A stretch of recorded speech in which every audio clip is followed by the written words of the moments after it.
Hi everybody, welcome back to the HardReset.Info channel. Today I'm going to tell you how to slow down a video on your iPhone. At first you have to open your camera app and record a video or find your preferred one. Here, as you can see, we have our video.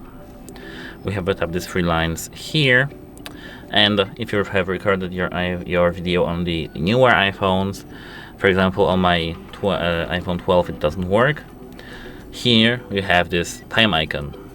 Tap this clock icon and here they have playback speed.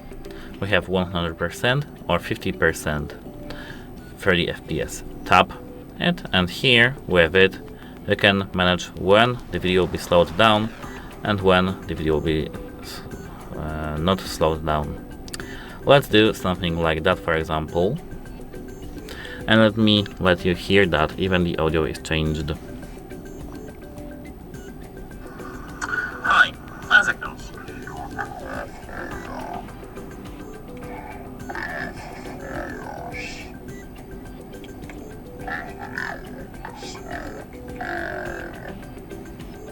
I hope so. Have a nice day. And as you can see, here we have our video edited and slowed down.